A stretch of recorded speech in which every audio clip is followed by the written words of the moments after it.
ओम पुरी लिखते हैं कि मेरे दोस्त ने बताया कि उसकी बीवी फोत होने लगी तो मेरा हाथ पकड़कर नौकरानी के हाथ में दे दिया और बोली, मेरे बाद तुम इससे शादी कर लेना।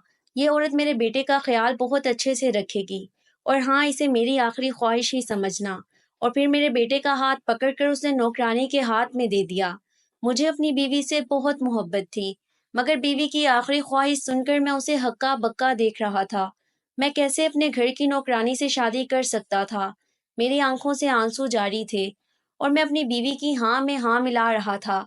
कुछ ही लम्हे बाद मेरी बीवी इस दुनिया से रुखसत हो गई। मेरे लिए वो लम्हा किसी क़यामत से कम ना था।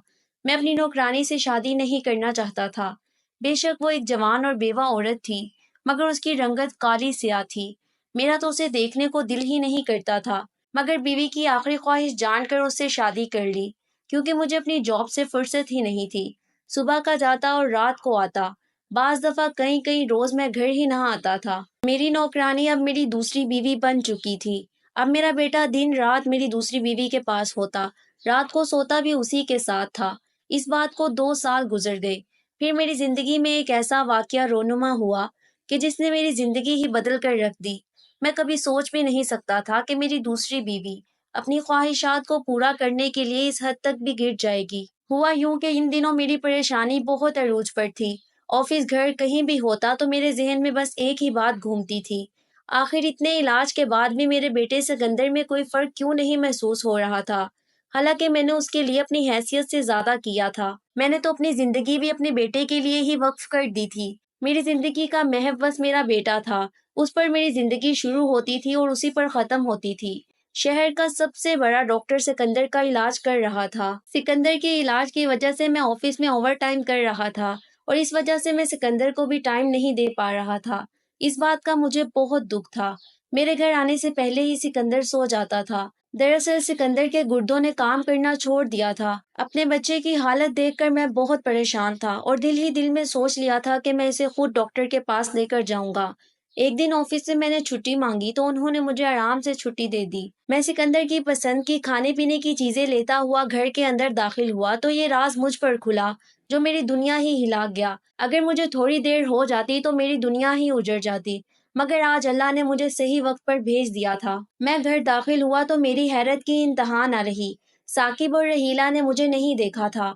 एकदम से साकिब ने एक जोरदार थप्पड़ सिकंदर के मुंह पर मारा तो मेरे रोंगटे खड़े हो गए। दिल किया साकिब का मुंह तोड़ दूं। मेरे बीमार बच्चे पर हाथ उठाया, मगर मेरी जबान को ताले लग गए थे।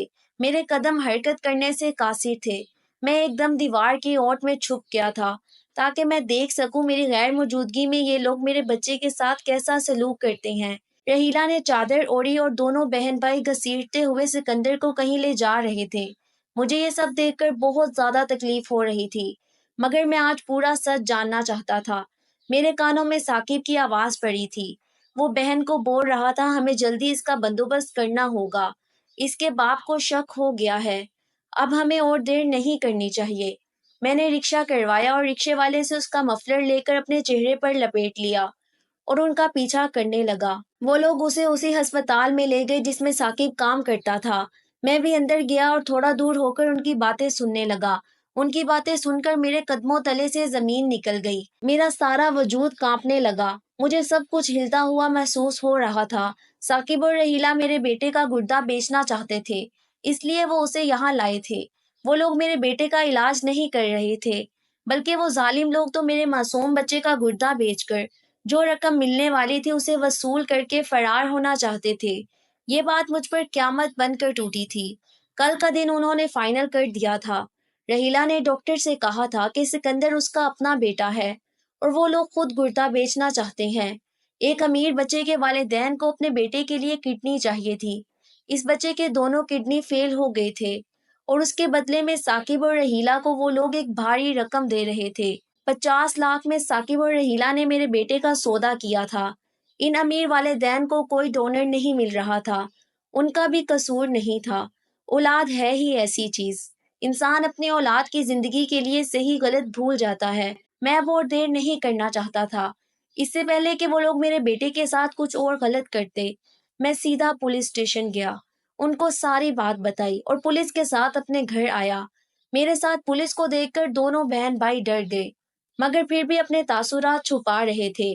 ان کو اندازہ نہیں تھا کہ میں ان کے کالے کرتوت جان گیا ہوں اور ان کا راز کھل گیا ہے۔ میں نے پولیس کو کہا یہی ہیں دونوں، گرفتار کر لیں انہیں۔ پولیس آگے بڑھی۔ لیڈیز پولیس نے رحیلہ کے ہاتھ میں ہتھ کڑی ڈالی۔ ثاقب ایک دم بوکھلا سا گیا تھا۔ کیا ہوا رضا بھائی؟ ہم نے ایسا کیا جرم کر دیا کہ آپ ہم کو گرفتار کروا رہے ہیں؟ ثاقب معصوم بن رہا تھا۔ اب بھی معصوم بن رہے ہو؟ مجھے بیوقوف بناتے آئے ہو، مجھ سے پیسے بٹور کر، میرے ٹھیک ٹھاک بچے کو بیمار دکھا کر، اس کا گردہ بیچ کر تم دونوں بہن بھائی ملک سے فرار ہونے کے منصوبے بنا رہے تھے۔ میری آنکھوں میں دھول جھونک رہے تھے۔ چھوڑوں گا نہیں میں تم دونوں کو، ساری زندگی جیل کی چکی پسواؤں گا۔ ایک باپ سے بغیر اجازت لیے اللیگل طریقے سے کسی بچے کی کڈنی بیچ کر تم لوگ کیا سمجھ رہے تھے کہ تم لوگ اللہ کی پکڑ سے بچ جاؤ گے؟ ان دونوں کو لے جاؤ یہاں سے، میں نے پولیس سے کہا، اور وہ دونوں کو لے کر چلی گئی۔ میں اب زندگی میں کبھی مڑ کر ان دونوں کی شکل دیکھنا نہیں چاہتا تھا۔ میں سکندر کے پاس گیا۔ وہ مجھے دیکھ کر ایک دم بھاگ کر میرے گلے لگ گیا اور ہچکیوں سے رونے لگا۔ میں نے اسے پیار کیا، کھانا کھلایا اور اپنے ساتھ ہی سلا لیا، اور خود ساری رات سو نہیں پایا۔ بس یہی بات مجھے اندر ہی اندر کھائی جا رہی تھی کہ کیسے میں نے اپنے بچے کے معاملے میں کسی اور پر یقین کر لیا۔ اگلے دن جب سکندر کچھ بہتر ہوا تو میں نے اس سے آرام آرام سے پوچھا کہ وہ لوگ تمہارے ساتھ کیا کرتے رہے ہیں۔ سکندر نے بتایا کہ وہ مجھے ڈانٹتے تھے، دھمکاتے تھے، کبھی کبھی مارتے بھی تھے کہ اپنے بابا کو کچھ مت بتانا۔ میں نے سکندر کو گلے سے لگایا۔ مجھے بہت تکلیف ہو رہی تھی۔ میرا بیٹا اس اذیت میں جانے کب سے تھا۔ دوسرے دن میں سکندر کے ساتھ اسے ڈاکٹر کے پاس لے گیا، جس نے کہا تھا سکندر کے گردوں میں تھوڑا سا انفیکشن ہے۔ اس نے تفصیلی معائنہ کیا۔ ڈاکٹر نے کہا اب تو سکندر بالکل صحت مند ہے، اب انفیکشن بھی صحیح ہو گیا ہے۔ ڈاکٹر نے سکندر کو طاقت کی دوائیاں دیں اور اچھی خوراک کھانے کو کہا۔ اب میں نے سکندر پر خصوصی توجہ دینا شروع کر دی تھی۔ سکندر ایک ماہ کے اندر بالکل پہلے جیسا صحت مند ہو گیا تھا اور خوش رہنے لگا تھا۔ میری آپ سب سے التجا ہے کہ اپنے بچوں کا خاص خیال رکھیں۔ اللہ تعالیٰ ہم سب کی رہنمائی کرے، آمین۔